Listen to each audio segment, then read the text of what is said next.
What's going on, everybody? Hope you are having a good week so far. Podcast time. Conor, Larkman, Sean Finnigan.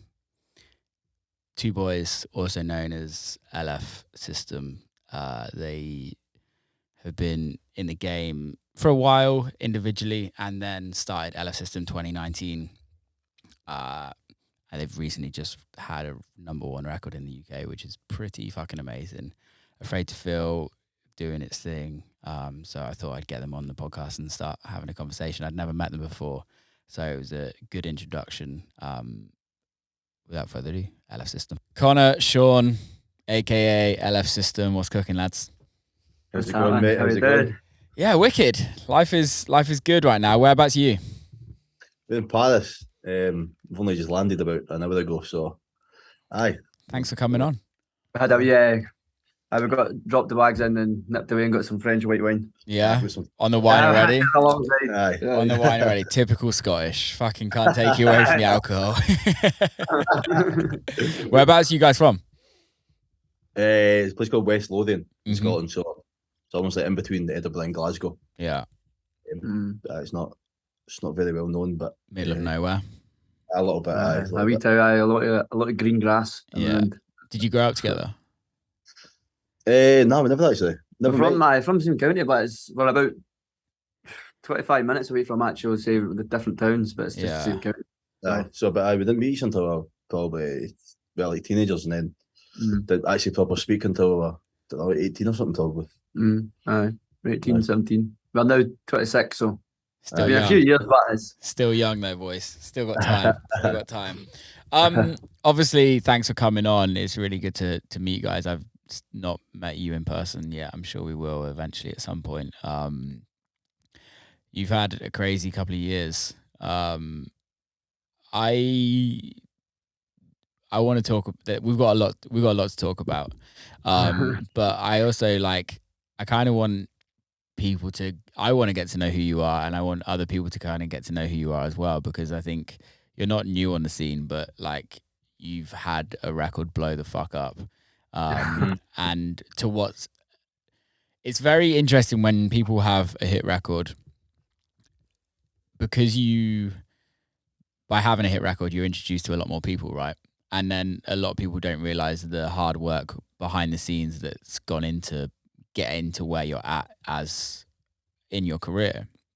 And a lot of people will say they've blown up overnight and they were nobodies beforehand. But everyone's got history, everyone's got a story behind, and the process of becoming who you are today and who you will be in for however long the project goes for, or whatever you guys decide to do in your lives.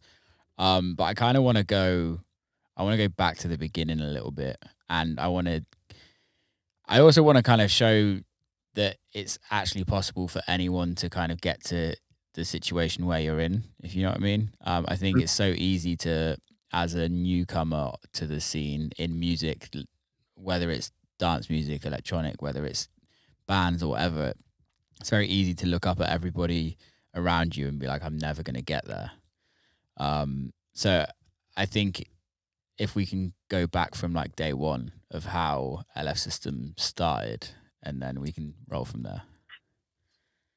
Well, LF System didn't start till 2019, but we had solo endeavours before that. So we were I think I started when I was about 13. I think I got a copy of FL Studio.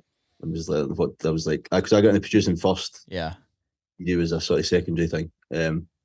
But I started when I was about 13 and just messing about for years, not really knowing what was going on. Yeah. And you were a bit later then. I was a few years later, and I went the typical way. I went DJing first, and then production wise, and then I remember years ago when I knew who Sean was, and I knew he was doing music, and I would be on his SoundCloud, and he used to do mad EDM mashups and stuff like that, right? And I was they were minted. I was like, how does he know how to do that? Yeah. But, so that was beforehand, and we met each other through our manager, who put on a DJ collective night, and we used to play in a club for 20 minutes each. To that was just us learning, and eventually this big group of 10 people got whittled down. People were like, it's 20 minutes isn't enough, and people losing interest and stuff like that. And it turned out to just be like 4 of us, but we were playing back to back a lot. I'll be from the same area, and it's like, so that's where it kind of all started. It was like before the other system, we always sort of played with each other, and we used to send music to each other and be like, you want to finish that, and you finish my one or whatever. And then that's eventually we were like, why don't we just do it together? Because we're already sort of doing it together. It makes sense, doesn't it? Right? I guess when it's like that, when it comes naturally. Yeah, and there's like let's actually put a name on it rather than being like separate things. I remember when we did solo and stuff like that. Like I mind I was begging my dad. I was on holiday, and I was like, "Nah, you need to get me some decks. You need to get some decks." And I got by the end of the holiday, I managed to wind them down and get me. Do you mind the new Mark Mix Track Pros? Yeah. Purple grey looking thing. Yeah. And then a wee rubbish laptop, and I was just away doing that. Before that, I was like virtual DJ or something on my phone. Classic. We did it for years, We did it for years, and it wasn't. But our system wasn't really formed until about 3 years ago. Did you have any success as beforehand, as like solo or anything like that, or did you do anything beforehand that kind of was like? I was too scared to put music up. Yeah. At the start anyway. It wasn't until actually we became like Ellis System and Sean started actual, or maybe just before that I started sending them stuff, because I did some solo stuff, but I started sending them him, and he's like, nah, these are really good, just put them up, don't be scared, just put them up and put it on SoundCloud and that. But I was always scared to like put them up, and it took a while for me to actually get the confidence to do it. Yeah, it's a process, right? Isn't it, of like having confidence in your music, and then there's also that process where you have that confidence in your music, but it's still shit. And like your mates. I didn't want to say, but like, yeah. But I think like, yeah, there's that part in when you're like start writing music and you think you've made a banger, and then all your mates are telling you that it's an absolute banger, and then you go back and listen to it like a few years later, and you're like, what the fuck was I thinking? I had a house party playing out and that, I'm buzzing about it, or half of it, and they're like, that's amazing, that's unreal.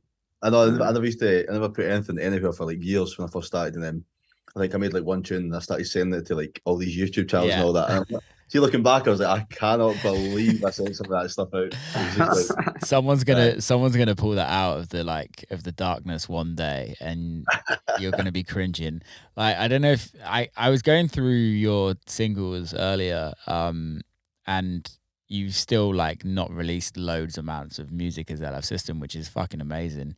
But I've released some god awful records over the years that I just like wish I did not release at all. Like, and then somebody tags you in a record in it on like Instagram, and you're like, why are you listening to that shit? I know. I think it's funny because there's probably somebody out there that loves it. And it's like, and it's part of your like, it's part of your growth and all that. So although you might want to like shy away from it, it's one of the things where it's like, well, you might not have actually got to the point where you have, put out that record, or people, and somebody does enjoy it, and you enjoyed it at the time. You enjoyed it at the time, so you must have like what? So it's a funny one. Yeah, totally. I don't disagree with that. I still wish I could take a lot of it down.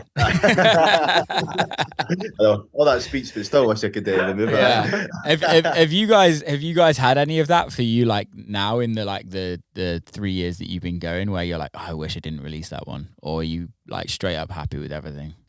Well, not that I've not released it, but like what I was saying, there's stuff they were like, oh, we wish I'd done that a bit better. Aye, I think you listen back and be like, actually, that could be better, or like certain things. Aye, but we've not released a whole lot. That's the thing. So, but like that's another thing. We find that like we're still learning like a lot all the time. So, like even like a record you make 2 weeks ago, you're like, why did I make that? Yeah. That's interesting. It's interesting how your guys' career has kind of done that. But what do you think that's? Why do you think that's happened? Like, because 3 years to go from 3 years to that to where you're at now, which you're like pretty fucking in demand. Everybody wants a piece of you, which is must be an amazing feeling. And also releasing really strong records. You're not releasing shit, if you know what I mean. It's not like, it doesn't feel like you're going into the studio and trying to write a number one record. it feels like, and please correct me if I'm wrong, but it feels like you're just going in to write records that feel great. It's just a lot of it's been having mistakes, to be honest. Just being persistent, and make sure, like, just try to make stuff that you already like, and then having fun. And then usually, like, especially the people want music campaign and stuff like that, and even Afraid to Feel, there was never any pressure on it. It was just I think it's one of the tunes that took about half an hour. You know what I mean? It just came, like, it was just something to play in a club. That's why it was a club, like what Sean had already done. We just made it a bit heavier and then put them together, and then I was just there's never been any like pressure of trying to go out there and do something to get to. Obviously, you want to get to this point, but it's never been like, oh, we need to do like this, and then that's how it will. It's just been happy mistakes and luck. Good luck, I suppose. Luck is the key, right?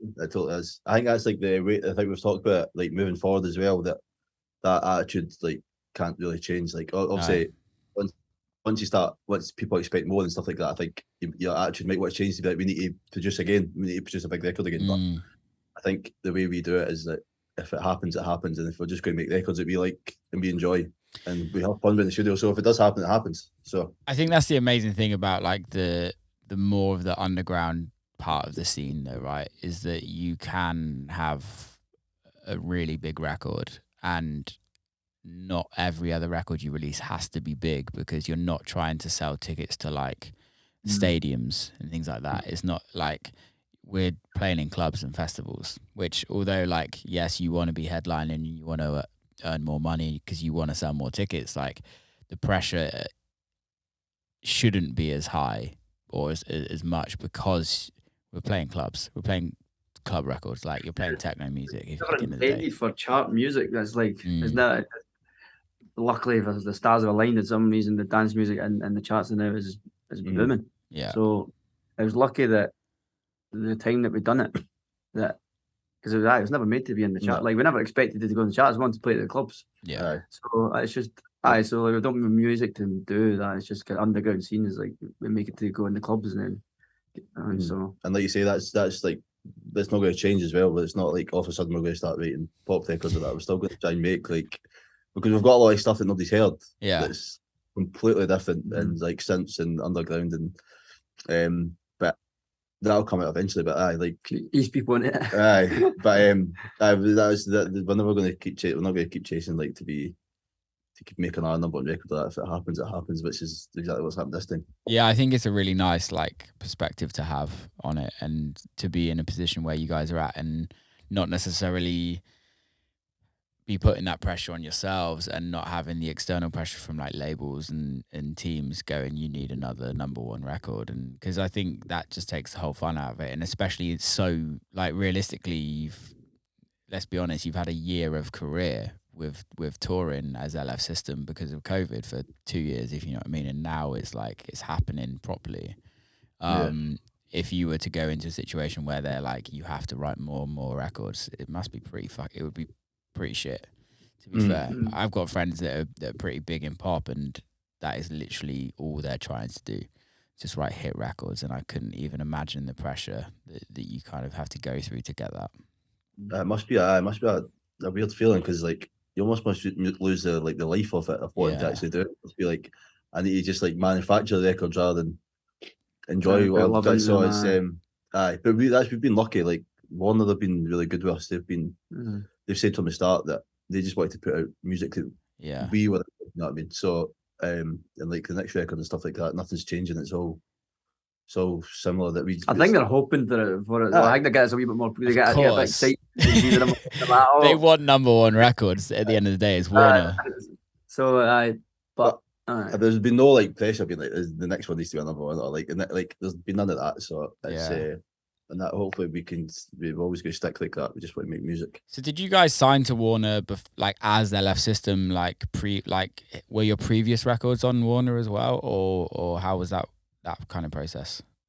I was the first record was Dancing Cliche. That we signed to. That was, I think it was summer last year. Yeah. We put out like a People Want Music thing on SoundCloud. It was like 17 tracks. It was just across 5 weeks, and Dancing Cliche was one of the records in it. It was just on SoundCloud. Yeah. Danny Howard was playing it on Radio 1 and all that, and Warner approached us and said, "Do you want to sign this record?" Yeah.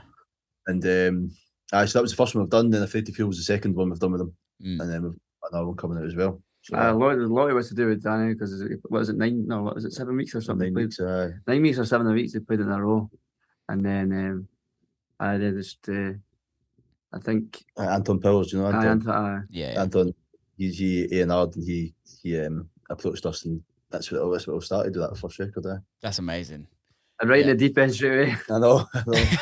But I think that's the best thing about British culture, right? And how lucky we are to have British radio, because in any other country you don't really have that as much, or like just the BBC is just an amazing place to have your music heard and also have it supported, because it's not a commercial radio station where they have to make money because of the music or anything like that, or ads. Like, they can literally play what they want when they want, and it's amazing. The Friday night shows are, I mean, they've always been good, like Pete Tong and all that for all the years, and obviously he's got Sarah and Danny and like Jaggers doing it as well. So it's all like, he started playing their music really early as well, which was mental. So that even before the Warner stuff, they were playing. I think, what was the first one? Yeah, like Andy Mack was playing our tunes and stuff like that. So like you say, it's like the British radio and stuff like that. It's really good because there's no pressure for them. Everybody everywhere as well. Always like, doesn't matter what, like in countries, underground artists are always trying to get the music on Radio 1. Yeah, it's like, it's that bigger, like a platform. It's mad, isn't it? It's mad. And like, it's a worldwide, like, I don't really know of any other radio stations that people listen to worldwide. I don't think there is. Whereas like everyone around the world listens to the Essential Mix or re-listens back to like all of the shows, the Friday night shows. It's definitely a special thing for dance music culture, which... what they can do when they do the Ibiza one as well, is just like Radio 1 Ibiza. I think how many people they attract. Yeah. Did you play Radio 1 Ibiza this year? We never. We were there at the same time, but in Ibiza at the same time, but we never actually played it. No. Yeah, it wasn't as big of a thing this year. They kind of like scaled back a little bit, but usually like the years are like crazy big, and it's special. But that's cool. So what's it like working with Warner as of a dance music act?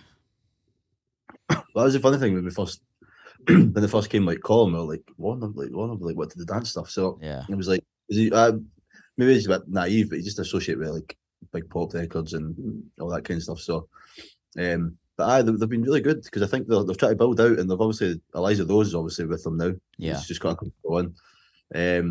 But we've heard some of the other records that are coming out as well that are dance records. So they're obviously building more and more into that. So, they've been really good, but like, it's unexpected for like when we first did it like a year ago. Yeah. Like it sounded good, and it's obviously it's going good now. So that's taking over. It's just like, I don't know what it is, but it seems to be just taking over. Like, if you think about even like bands and stuff like that, like I don't think it's as popular as dance music. It's just like it goes through cycles, doesn't it? It's like we're in the right cycle now. 100%. The cycle is dance music now, and it's fucking amazing, because it, like, we lost it in like the mid 2000s. I feel like we lost it a little bit to bands, and then we lost it to like formulaic dance music. And then I don't know where it's only been quite recent that it's came back. I think like the last biggest hit was like Cola, that came out of dance music, Camel Fat, and then Ewan had his record, and there's been a few others, but like most recent, I guess it was Ewan, and then You Boys. I feel like it started creeping in about 2000, maybe 14. Was it? What was the MK like? Look Right Through and like Second. That was like 2010 time. It was a long time ago. That. And like, was that 2010? I think it was. 14, I think. Was it? Oh, maybe 14. Was it? Let me check. Started creeping back in. We were 18, so that was. So that was. Okay. But now there's blow up eyes talking like your Ewans, and I definitely just released 2010. 2010. That was it. Second City, was that Second City they called it? 94. Say that again. Route 94 or Second City. Is that what one was that? That was the Storm Queen MK. Oh, yeah, I thought I was talking about Oh, right, City. yes, the Second City, and then you got the Route 94 as well. That was a strong era then, because then you had Jack Breach as well at the same time. There was like some really, but then it fell off, and then Kaiser as well, wasn't it? Yeah. That was a really interesting time as well. But it's fashionable. It's fashion. It's music's just like clothes fashions. It's like it goes in and out, and like now everyone's wearing 90s gear and listening to disco records again, and it's fucking amazing. I thought we snuck in that disco train. Yeah, and just wait, is every record's going to be a disco record now because you guys have created a new fashion, and it's like it's what it's always done, but it's just people get bored of it, and then it comes back around. I think that's the fact of it. It comes down to luck again, like we were saying. That it's just that we're just at the right place, right time in terms of what people are wanting to hear. Yeah, totally. But there's loads of events and stuff that go on now, like even in Scotland for purely dance music. Yeah. Like all the festivals and stuff like that, and they're so dominant in the dance music. Like there's just so many of them everywhere now. And it's all like young people. Kids. There's so many. There's not. I don't know what it is. It's just loads of people just going out to see dance music, techno, house, disco. They all love it. It's all like just they love it all. There's something on all the time, and it attracts hundreds of people. It's just great place. I think that's the thing, is like it's just about community and socializing, right? And I think that's the best thing about dance music. You right there? I saw that by my is like, and that's the amazing thing about electronic music, is that it's just one big party. And I think it's nice as for like the younger kids coming through, like even like I don't know when you guys started raving, but like we were going to parties at 16, and it just kind of creates a different culture growing up. I grew up near Bristol area, so a lot for me was like drum and bass. It was like the drum and bass days, and I think because it's more of a business now, people realize that they can make a fuck ton of money out of it, so then they just throw even more parties, which just means that there's even more places for people to go out. Is that good? Was it? Sorry? I suppose it's quite a good thing. I think it's great. Like certainly for us. I think it's great because it brings more people into the industry, whether it's a listener or whether it's a worker. It gives people more jobs. Like it allows the accessibility. Like before, being like early 2000s, being a DJ was not cool at all. Like, and in the 90s, it definitely wasn't cool. And like now, everyone's a fucking DJ, and I think it's great. Like I don't know about what your thoughts are, but I think like the more DJs, the better it makes everybody else. And there's space for everybody.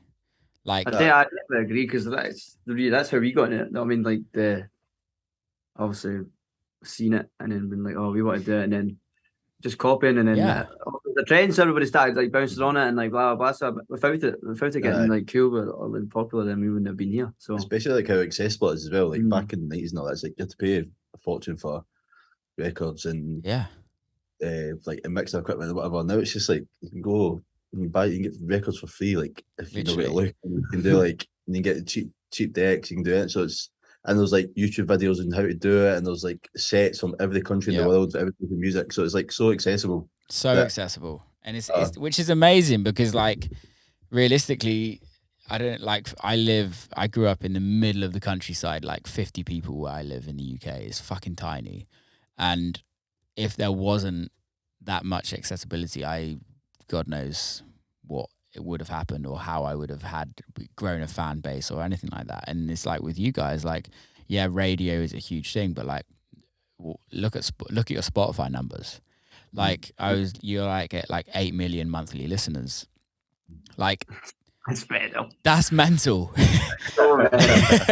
Like if you think about it, and like I don't want to go into I know like when you get into numbers, you can get into your head as an artist, and you can be like kind of it can get a bit mad, especially like when numbers drop and rise and drop and rise. But like at this moment in time, 8 million monthly listeners, that's 8 million. Does that mean like unique listeners? Maybe like that's like 2 million people are listening to you all the time. Like it's a mad thought, because it's like I like to look at it sometimes, but it's just like it's hard to fathom, and then it's like you say, it can get in your head a wee bit if you start to think about it too much. Well, it's just a number. It's just a number, but I think that, like, how. Tell me if you kind of see it differently, and I'd like to hear your perspective. But in this industry, we have to measure our success on some things, right? And there's a few things I don't measure success on monthly listeners, but it is a measure of success, right? And being busy, like getting bookings, you're seeing your fees go up, seeing your followers go up, seeing more people talk about your records that don't know who you are and that are coming across your records. These are all like measurements of success, but the fact is that Spotify just throws this number at the top of your profile so everyone sees it, which is now like a way that everyone is kind of measuring our success. So I think like it doesn't necessarily mean that you're the biggest artist in the world, but it means something. If you've got 8 million people listening to you, like it's a fuck ton of people, and you're clearly doing something right. For now. Until we fuck it all. It's fine though. Just enjoy it. Let's see what that number is in a couple of months. I know. It's that large. No, but I think like I guess the question that I want to ask, which is, I don't know if anyone's asked you, but are you happy? Very. Most certainly. Even like things like this, turning up to cities like Paris and then going, like, we just had our first gig in Italy there, and people knowing the songs and going mental and grabbing you and stuff like that. It was like a boiler room almost how mental it was. It was and even things like just the fact that I'm not on a roof. I used to be a roofer, so I'm playing music and making music now, and I just get to travel the world with Sean, and I was like eating good food and playing tunes. So definitely happy. I can understand if, because it does get, even like the short time I've been doing it, it can get quite hard going. The travel's hard going. We never realised how bad the travel would be. And like just like, I don't know, like a lot of eyes and stuff like that. But I can know what you're saying. But we're definitely happy because it's something I've always wanted to do it, and Conor's always wanted to do it. It's like when we first started, it was like you see videos on YouTube and stuff like that. You want to get into this, and you want to do what people are doing. So you take a step back, and you're like, I'm actually doing this, and I'm these flights are terrible, but I wanted to take these flights to get to these places. So I'm like, how can you complain? Do you know what I mean? So it's been, I'm buzzing. It's really nice to hear. It's really nice to hear, because I think a lot of people in your situation, like the pressure can get a lot, where it's like, fuck, we need to do something else. We need to follow up. We need to do all of this. We need to do all that. And I feel like it can get very easily like jaded, and you can forget, like, like you said, like you're on the roof a year ago or however long ago you were fucking roofing, and now you're touring the world doing what you've always wanted to do, which is pretty fucking special. I always say the traveling is the job part of the job. Oh, most definitely. That's a good way to put it. That's a great way to put it. But I've learned over the years that I have to learn to enjoy the traveling, and like it's something for me it took me. I always like traveling generally, but like it's very rare that I like complain to anyone about it. And I try and be like, fuck it, I'm going to enjoy this plane, or I'm going to enjoy this airport or whatever. As much as we all know they fucking suck, especially in Europe. Like European airports, they don't work right. They're just awful. That's bad. They're fucking awful. The food is always shit as well. But I think like that was the process for me. Is like, okay, this is the job. Like, everyone else has to go to 9 to 5 every single day. I go to the airport and I get to be in the airport for maximum, like, let's say maximum like 12 hours. We're going to be in an airport or on a plane, maybe a bit longer if you're going to Australia. But then after that, everything else is fun. So it's like, I'll be honest, sometimes actually, because this is all the traveling's new, and then sometimes I'll be sitting, and this is what blows my mind about traveling, right? And this is what I don't get about it, right?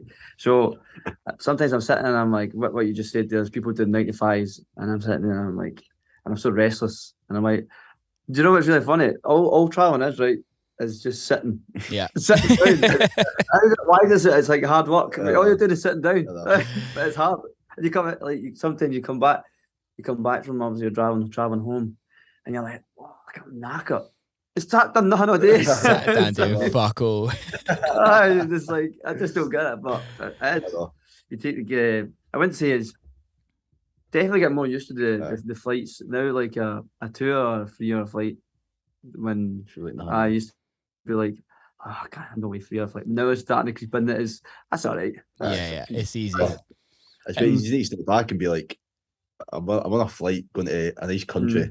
It's no all that doom and gloom, is it? Do you know what I mean? So, and the more you do it, the more like everyone around you, like you'll see your mates complaining about having to go on a plane, and you'll be like, guys, it's just a fucking walk in the park. This is best, man. Get the feet up that, don't you? Mate? Exactly. Yeah, and then you start traveling like a bit nicer, and like it becomes more fun.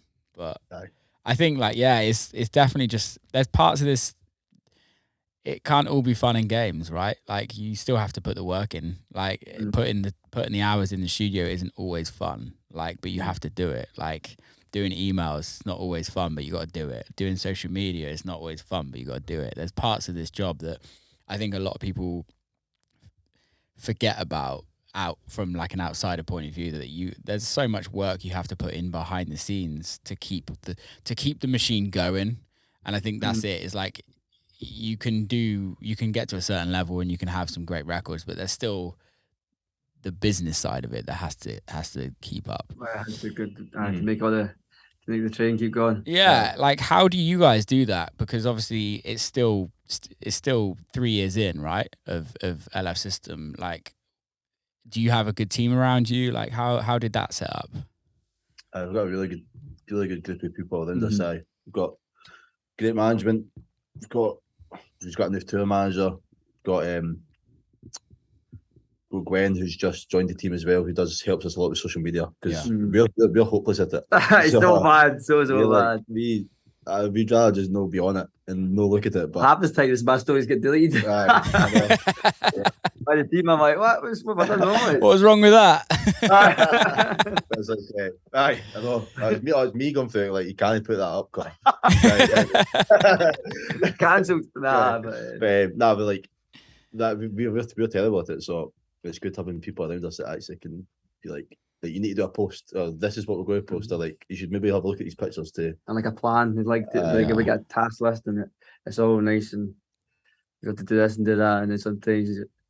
But I've got I've definitely got a great team around us. I've been very lucky, very fortunate with us. Even like it has been hard to make music. Like we've been that a bit busy. The only thing that it's been a bit hard is to find studio time.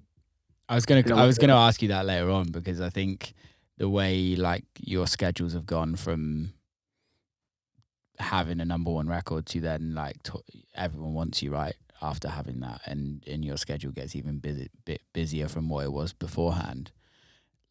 Like, do you schedule out? I had a conversation with Mark Knight today as well, and he was saying the same. Like, his studio is in the tour room offices, and obviously tour room is like his day thing. It's like that's how he makes most of his money now.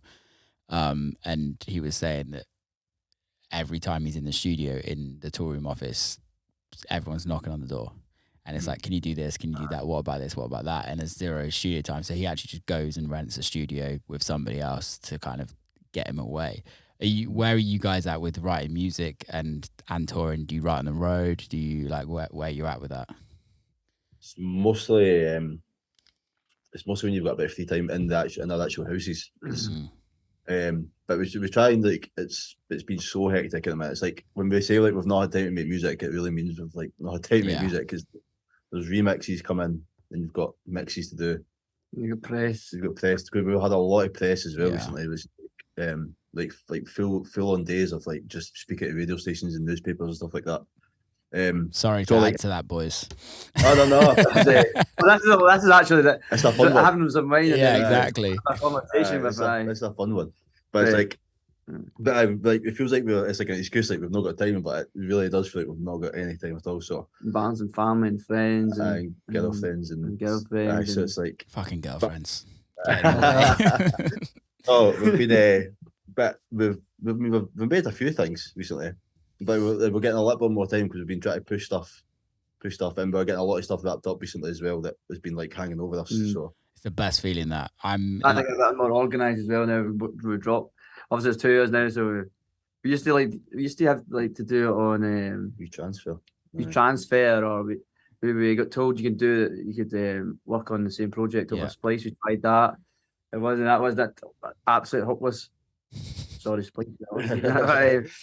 But then we found out we were actually had this thing, right? See, when we were drunk, we were like, see, if we never make money for this, right? What we'll do is we'll make a website for Jules. They can just like send music and we'll talk to somebody. And I think it was Markham, because we were one of our friends. He was a DJ, and he's like, "You can just do it in Dropbox." We're like, "What?" That's the idea of the window. But we did think it was like going to be like you could collaborate on the same thing at the same time and all that. I'm sure there is software for that, but it doesn't work very well. I don't think, as far as I'm aware. I think Splice has. I think you can kind of do something with Splice now. I don't know, but work at all. It doesn't. You have to be on Ableton as well. I don't know if you guys use Ableton, but I don't. So it's like with Ableton users, Logic. Yeah.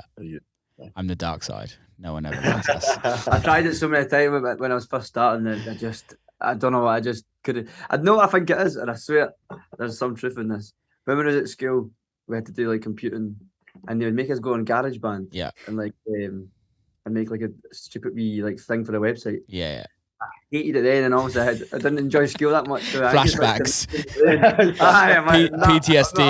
PTSD of school. I think that's something to do with it. Yeah, when I started, I started on Cubase. I started on EJ. I don't know if you even heard of EJ. So EJ used to literally get on like Kellogg's packs, like cereal packs, as like it was like a game almost. Oh, is that when the CDs used to? Yeah, when you used to get CDs on. Right, I totally forgot about that. Yeah. And like you would put it in your PC, and then like it was like almost like FL. Like you just had a bunch of samples on there, and you just drag and drop them in. And then I moved to Cubase, and Ableton wasn't around for years. Like Ableton came out like when I was in Logic already, and I just was like, I have to change. I'm not going to change because there's just no point. But Ableton's great, and so many people use it. It makes sense. I think I started on Ableton 9. Maybe I got a cracked version of Ableton like 9 or something. Not cracked anymore, by the way. No, it's not cracked anymore. Legal disclaimer. I think that's another thing is accessibility for the people when you're making music. EJ, like if you stuck with that, then what would be happening now? Do you know what I mean? Exactly. I'd be fucked. To be fair, actually, it was full of like old like UK 90s rave samples, so it's probably pretty fucking amazing right now. You get them now. I'd be Patrick Topping's best mate. It would be game on. I wanted to go on, carry on. I was going to say I started on FL. Yeah. I was all paid for it. Definitely paid for when I was 13. I'm not having it. How many cracks do you have on your laptop now? Come on, be honest. You know, we're absolutely clean. We're clean now. Damn. You boys have changed. What about you? I've got cracked Fab Filter. I always, by the way, I've tried it for so long to get cracked Fab Filter on my old day. I'll send you the link if you want. I need it. But we made a thing where, like, because when we were moving computers previous, like years ago, see when like we had crack stuff, moving a computer, it was just such a hassle trying to try things. Like, it was even I just buy everything so that if we move computers, everything's just seamless. It's so much easier to buy everything. And I should buy the FabFilter stuff, but I don't actually use it that often. So I'm like, more than because you feel about wasting money if you don't use it. It's so much money, and all of these code bit, and it would never ever work. I would like as soon as we go up, it would just be like nothing there. What is that? Oh, I love it. Cracks are great. They fuck your computer up so much. It's great. It's hard on Mac as well. Sorry? Hard on Mac. Yeah. As well. Really Windows. hard. You have to change like you go into like the actual disk and like changes wee bits like the. I'm not that like geeky when it comes to things like that on the computer as well. So always like if I get something and I have to install it in a weird way and put like the components in the components folder, I'm like, why do I have to do this? Like, this is just let me use the fucking software. VST components. Those other ones is like. Did you or design or whatever? Something like that. I'm just like, I should just buy it. It's just fucking buy it. It's just easier. Yeah. I want to talk about the whole disco vibe. And you probably get asked this question a bunch, so I'm sorry about this if you do, but I'm just interested. Obviously, a lot of your records have disco influences. I've heard your next single that we kind of need to talk about in a bit, but it's all very disco vibes. Where did that come from? Because disco's not big in Scotland, and disco wasn't like, especially the records you're referencing and sampling. They're like in the late 70s, early 80s. Mm-hmm. So what's the kind of the story behind all of that? Well, you more so than me, but we're both sort of like brought up on it, essentially. Like, well, so where I'm from, so my dad used to always go to the Soul Weekenders, and he still listens to disco to this day, and he still shows me tunes to this day, like disco tunes, and even like disco house stuff, and he's always loved it. And where I'm from, Falthouse is like it's a small town, right? And it's so this place called like the Welfare, like it's a miners club. And from when I was honestly, as long as I can remember, there was always nights in there, and it would always be either Motown, disco, soul. People used to like go up and do like the Love Train every weekend. Yeah, you know what I mean, so it was just. I don't know. My dad used to watch this thing back at the program. I can't even remember what the program is now, but it was Soul Train. In fact, it was Soul Train. That's Soul Train. So, but and then he still shows me like YouTube videos to this day and that, and then I just brought up in it. I just brought up and just. I wish people could experience what I mean with Falthouse, but it's just so funny. It's just such a I've never heard of that. The same music, and it's just it's mental. It's so good. Yeah, you call that town is not a town; it's a village. A village, a village. More village, village. We're both very village boys. That's amazing. Yeah, I can relate to that. Farmyard central. I know. I was living a farm as well. You live right beside the Bing as well. It's huge. It's like ash. Bing. My back garden's a farm, so. Oh really? I know it feels. Did you grow up on a farm? Did you say?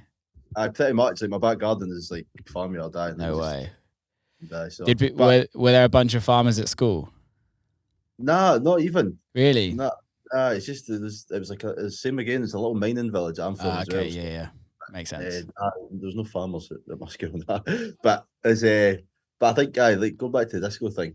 I think I was kind of brought up in it as well, and then obviously when you dig into like Daft Punk samples and stuff like that, when you first start learning and stuff like that, it was like they're referencing records like from like late 75 to 79. And start digging into it, and then you start like, oh my god, these records are amazing. Yeah, and then it's like almost like a mixture of being enjoying it and a case of wanting to find something to sample, like to purposely sample. Do you know what I mean? Yeah, it's not easy to use that way as well. It was just I obviously had loads of people doing it, and then it was obviously making like original music from scratch when you first start getting going is a bit more like it's harder. A lot harder. But then actually, like obviously, like you said, when you listen to Daft Punk and then the sampling is like how much sampling went on in music and got like Moody Man and stuff like that. Just like there's really cool things, and then you go on your way in YouTube and then try and do it, and then you start learning just like chopping it, and it was easier to do it that way. I don't know what it was. Some people find it obviously harder, but just easy when something's already there to then get a wee bit more creative with it. And you stick a kick drum in, you're just kicking. Some of them want just a kick drum. I think that's the amazing thing about dance music, because you could never really get. Well, I guess you can in pop music as well. Like samples are used a lot, but I think it's like that's what dance music, or especially house music, revolves around. It's just a fucking sample, really. Right. And it's about finding that sample and then making it sound like something completely original, which is what it's realistically about. Mm-hmm. And I think also the disco and Motown kind of culture, they were writing such good records. Like those records, I'm biased, but like they're better than any other pop record out there. Like if you look at is it Silk Sonic? Anderson .Paak and Bruno Mars. I'm sorry, I'm just going. Do you know what? Have you heard what they're doing? I don't think I have. No, you need to check them out. Silk Sonic. It's fucking unbelievable music, and it's like they're making that James Brown thing about him, though, isn't he? Say that again. Bruno Mars got that James Brown vibe about him. Yeah, and that's the thing is him and Anderson .Paak. I don't know if you know much about Anderson .Paak, but he's like an amazing drummer, and just like he makes amazing music by himself as well. And they've created, it's called Silk Sonic, and it's like modern day Motown.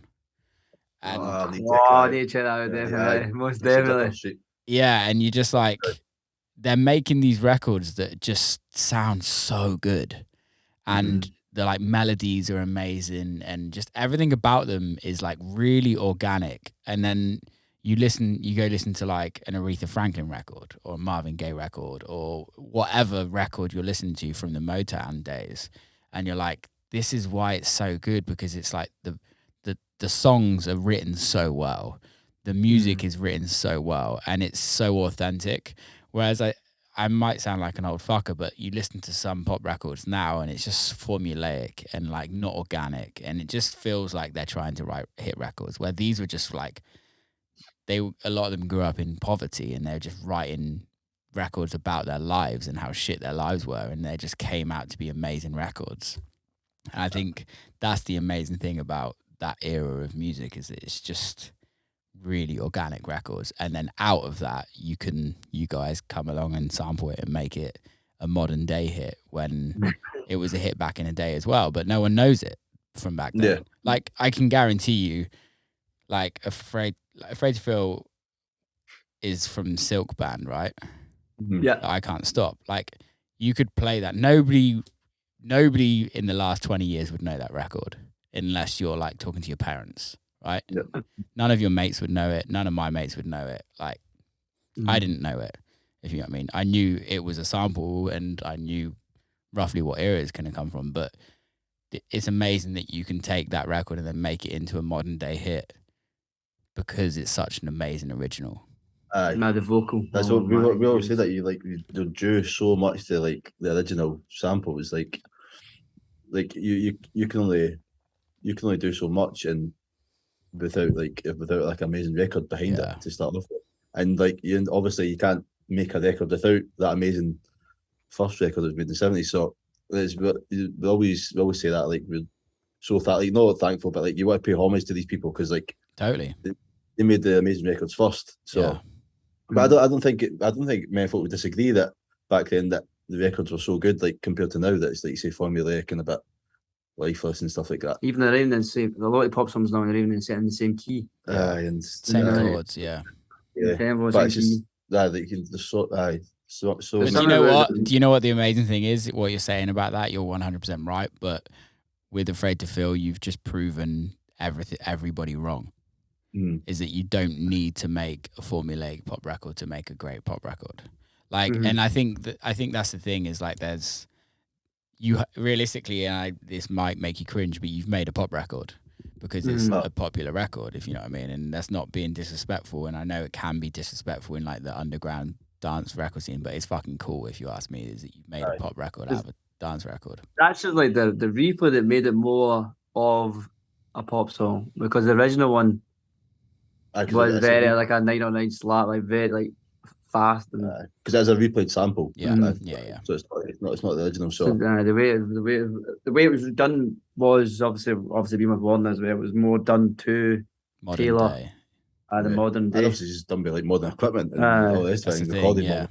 That's another thing about like how the music doesn't sound as good, in my opinion, as well.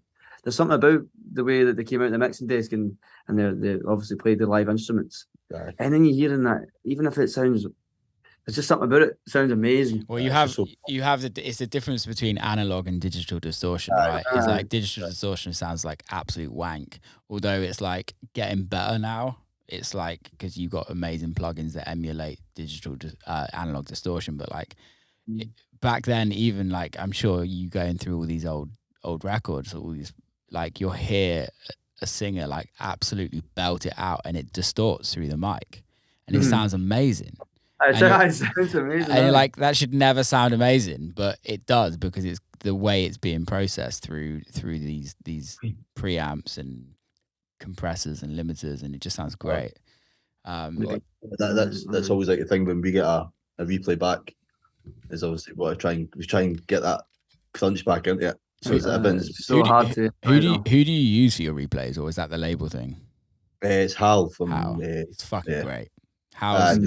Honestly, like I asked him to come on the podcast, but he doesn't talk in public, so he was like, I can't, sorry. But he's like really good at what he does, like one of the best. He's been involved in so many records. When you look at the like catalog and stuff, it's like hundreds and hundreds of records he's been involved in there. So, and I don't know how true this is, so I'm just putting it out there on a whim. But when he does replays, I've heard, and this could be a lie, I don't know, I got told it, but I think it's an amazing story. I've heard that he like researches how the original was recorded, and then tries to get like the right microphone, the same microphones or the same compressors, and it's just the same everything. So he kind of can create that sound. I mean, it makes sense. If he's why so it's one of the best. It's that detail makes that's the detail that makes difference. Totally. Like yeah, he's great. He's really good and a really nice dude. He's done a few replays for me, and like he did. I don't know if you know my record Hallelujah, but they did that, and I had Sam Devine. She was literally sat on that sofa, and Hal sent me the replay, and I played it, and Sam was like, "Damn, Candy sounds so good, doesn't she?" Because it was a Candy Staten original, and I was like, "That's not Candy." I thought it's scary how good how good you can make a vocal that you think it's Candy Staten can only do, or Aretha Franklin or something that you could probably get somebody that sounds identical to them. Yeah, Charlene Hector is the vocalist behind it, which she works a lot with Hal. So I'm pretty sure if you've done other stuff with Hal and it's like more like soulful stuff, she's probably sang on some of the stuff. Yeah, well, we've got Louise Marshall. Louise Marshall, Afraid to Feel. So yeah, but it's like amazing voice. Yeah, there's some amazing artists out there that just need to be seen and spoken about more because they're fucking so talented. It's crazy. Your next single is actually when this podcast comes out, I believe it's going to be out. Hopefully, it's been a bit of a nightmare. It depends. Depends when this goes out. We got it booked in for I think the 12th of October. I think it might be out there. I think yours is coming out on the. Let me just check. I don't want to know. I think it's supposed to be coming out on the 7th of October from from the emails, but fuck it. This is coming out on the 11th, I think. But I think I did see a date in the calendar that I think it was in October, early October. So yeah, that was me. So what's it called? Well, or have you not got a name? I think it's a what?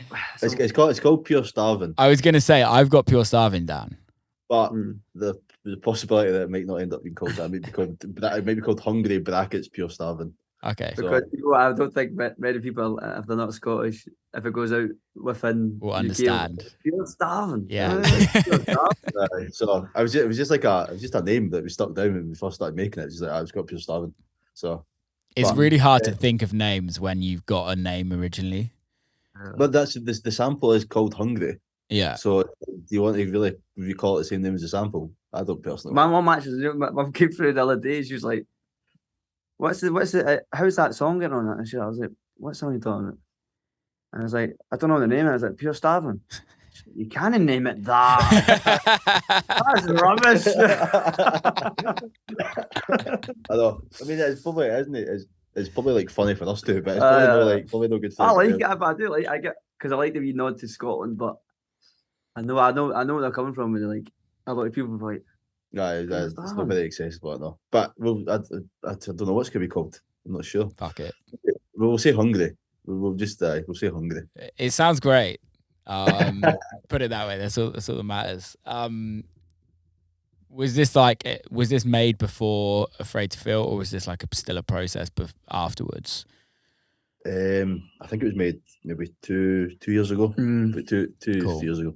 The first version of it anyway, and then I think we're on version 15 or something now. It's actually technically still not finished as we're speaking right now. Still not finished technically, but yeah, because the version I got was like Pure Starving, no verses. Yeah. I know. So there was. So by the sounds of it, you got some work to do, lads. So best crack on. There's going to be 2 versions, I think, no verses and verses. Yeah. So a bit more choppy, the no verses one. But it was made I'd probably say about 2 years ago, I think. Aye. That must be nice though, that you've still got a bunch of records in the bank that kind of you can test out whilst touring, and you can play and you can like tease and find out what works and find out what doesn't work. Do you guys do that in your sets? Are you playing a lot of your own music, or how are you kind of working that? Honestly, probably not as much as we should be. We're still trying to build that bit of confidence up. Do I it. think it's go on. You go. No, go on, carry on. So I was going to say, I think it's more the fact that we might start a set one certain way, and we're like, do we really want to like try and squeeze this track in? It's like, does it actually fit? So it's like, because we've been making, because it's a lot of disco stuff. It's like if we don't play a lot of that disco stuff. Play a lot of heavy. A bit more. So it's like, do we really want to try and squeeze this disco record in between 135 like sort of harder stuff? So it's like, are you playing 135?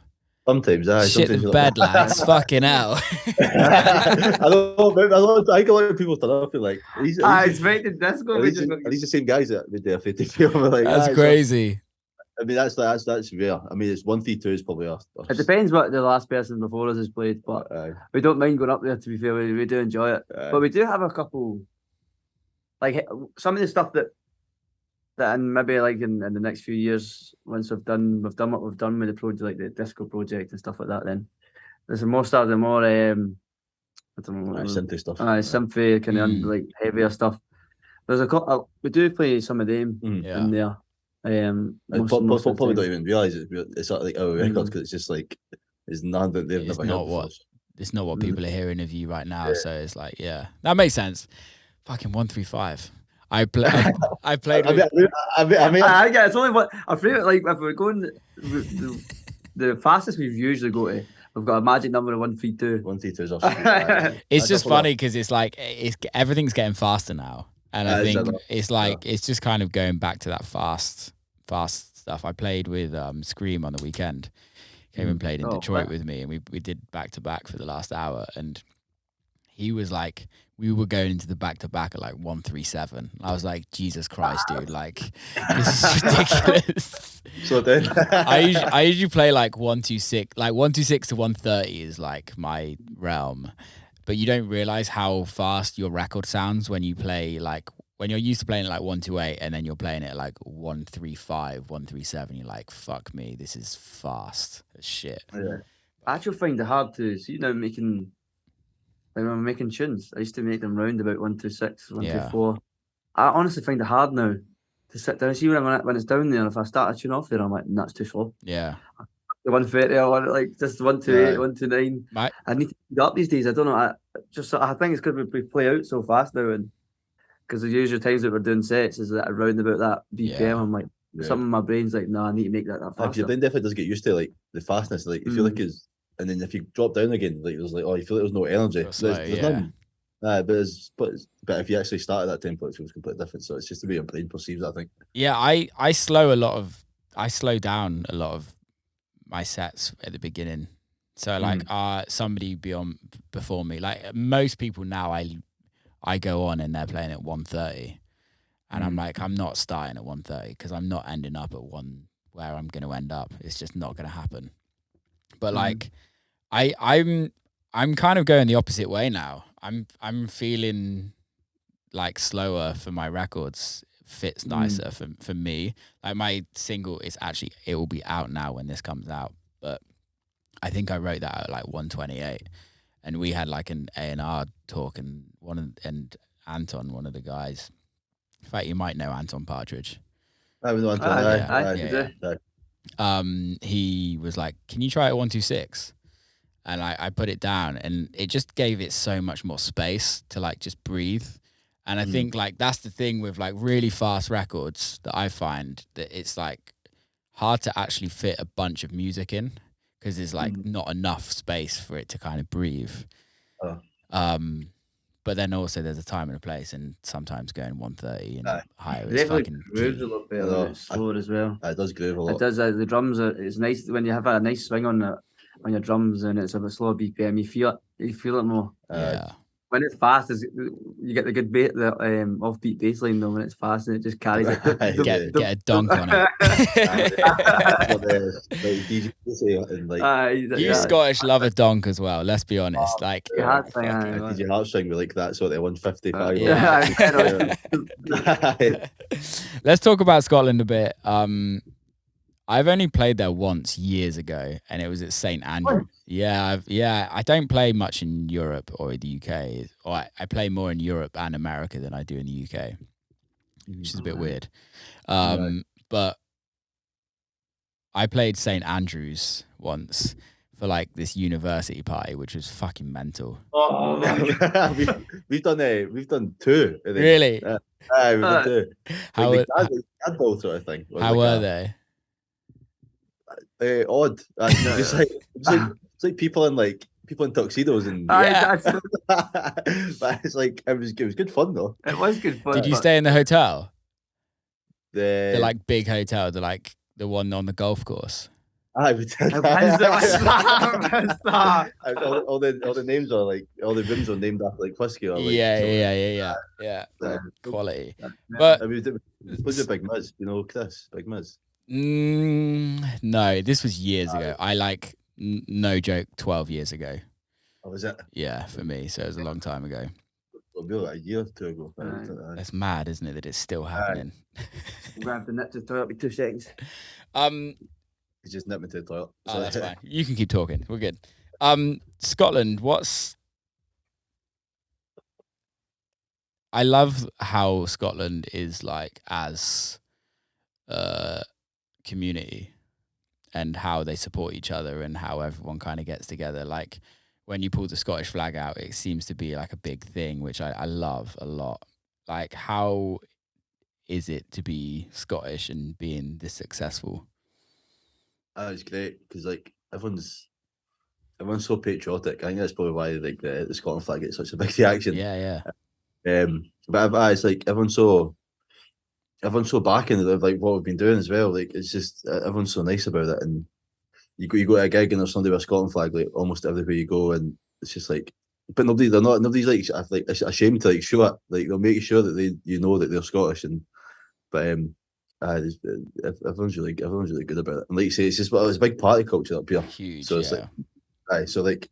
and there's like I think our music's a big thing as well. Our music's a big thing everywhere, but people really like when Scottish people do well in music and stuff like that. So you get a lot of good backing.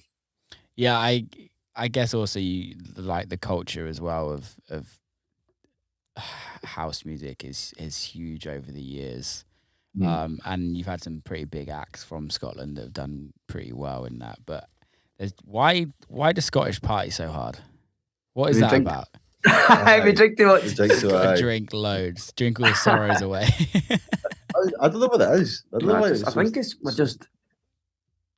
I think it's. I honestly think because they don't care as much. Yeah. They just like it's even right. They just get mental and just they're not really caring who's looking. They just straight and they don't. It's like pre-party and they're just straight on it, and it's by the time they actually get there, they're already gone. I know. So they're just mental. We had a thought that because the clubs close so early in Scotland, that there might be some sort of like thing in that where people try and get it all squeezed into this like, or like, do you know what I mean? What time do they close? 3 o'clock, the max. Oh, really? Probably, but I mean, it's not like it's not early, but I mean, other places in the world are much later. So yeah, everyone tries to squeeze it in as much as they can into this like 3-4 hours that they've got. And then like a thing, it's like when they're when they're going to like something during the day, it's like instead of it being like, oh, you'll just like obviously in Europe and stuff like that, see drinking's more like a culture. And they'll just, but they'll go to the pub at like 12, and then they make a full day, and then they're like, so it's a constant rise. Keep going. I was constant rise like to the Monday. Yeah. Have you played Motion in Bristol yet? We're going to. Yeah, because I literally just did a podcast with Derek. Not Derek, his surname's Derek, Travis. And he's the booker at Motion, and we were literally talking about how in Europe, like people can just handle their drink and they just steadily go through the day and like keep going, and then the minute a British person just starts drinking, it's fucking game on. It's like it's like a competition with themselves. It's like how many drinks can how many you had? Another one then. Just no winners, just one competition. Well, it just goes to show you're in Paris and you've just started drinking as soon as you land. Living up to the stereotype. Big time. Do you drink French wine? Is it Bucks Fizz? It's actually no. What's the Scottish Fast? Bucks Fast. Aye, Buck Fat. Are you a fan of that? Because it's full of caffeine. That's why everybody's meant. Oh, is it? It's full of caffeine. It's loaded with caffeine. I didn't know that. We used to be in that Buck Fast, but we used to be in that rider. And then we were like, this is. People, you would be able to get there, and instead it'd be one bottle. They're like, oh, here you go, there's people. Like, one bottle was enough to make you the game. Like, those people, so we're like, we need to take this off because it was far too much. You can't remember it. You can't remember doing sets. I know. Far too much. Far too much eyes. Love that. So what have you got coming? What have you got coming up in the next few months? Obviously, this is coming out in October. So anything past October? Cool. Anything super excited? We've got loads of gigs. We're basically not got any free time at all. I love that. Are you doing any like special shows in Scotland or anything like that? Oh, we just found out today that we've got two in September. We've got Fly Up in Air, which we're headlining the Saturday, and we've got Cultivate in Aberdeen, which we're also headlining the Saturday. I just found out today. We were like, we didn't know when our set was, and they were like, what is our set thing? Because our flight gets there at so we're flying in from London. Yeah, and my friends it's my friend's birthday and my girlfriend's birthday, so they're all going. So I was like, oh, can we go a bit earlier so I can get to them, because I was supposed to be going with them on the train. And it was like 3 o'clock we get there, and Sean was like, wait, what time are we playing? Because during the day. And she was like, oh, I don't know. There's a manager. He's like, I don't know. I was having a look. He looks, he's like, it shows us headlining it. It'd be nice to know. So that's two Scottish shows that we're buzzing for, because obviously like Fly Up in Air's where we first started at playing at Fly. Yeah. Well, let's not say no first started, but there was something like we used to go as punters when we were like 18 years and 17 years old. Yeah. Now we're actually getting to headline that, which is such an amazing feeling. How does that feel? It's mental. It's really special. It's like full circle kind of moment, isn't it? It's been a slow like not a slow progression because it's been rapid, but we've went from doing the club, so we've done the club, and then obviously went to the first Fly Up on Airs as punters, and then we got to do 1 year. Was it 3 years ago? 1 year. We got to do one of the Field Utopia stage, which was like the really cool stage, and then we went up to. And then we done the main stage at Edinburgh, because there's two in the same year. And then we done the Boiler Room, I never made it to headlining the main stage, so it's been like a doop, doop, doop, doop. A nice journey up. That's amazing. It's amazing that though, isn't it? How in our careers you kind of get to see the growth of where you're at, and to kind of be like, fuck, we made it. We got to where we like never thought we could get to, or we thought we would tell ourselves we would get to it, but we didn't actually deep down inside know that we'd get there, or when we'd get there.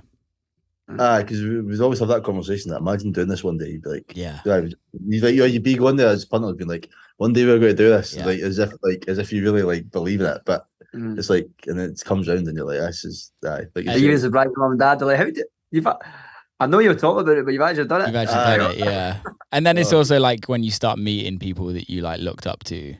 And like then they're like wanting to be part of your career and kind of wanting to do collabs, or like wanting to just like have you around or book you on shows. It's a wild world. I know. It's just all getting used to that. Like you go to shows and you're meeting people. Like I've listened to your music for years, and I've watched all your DJ sets. I've still tunes from your sets and all that. This is the start running away from it because you keep annoying the lugs. I like to talk to them. We can't believe you're here. I know, and then you actually meet them, like, and then they might know who you are, and it's just like it is really surreal, but it's amazing. Yeah, man, enjoy it, lads, because it's gonna keep going. The music you're making is amazing, and it's really nice to see kind of how your career's progressed in the short amount of time that you guys have been together as LF, and keep it up, because the career is going to be a long one. Just keep writing music you love. That's all I can say. That's it. That's a plan. That's a goal. That's a goal, I suppose. Right, boys, we've just done over an hour and 10 minutes. It's flown by, but let's wrap this motherfucker up. How can people follow you? How can people listen to your music? Do the promo bit, the boring bit, but the promo bit. I know, it's just social media. He's not allowed to touch social media. So it's fine. No, it's over to you. Change the password. Never.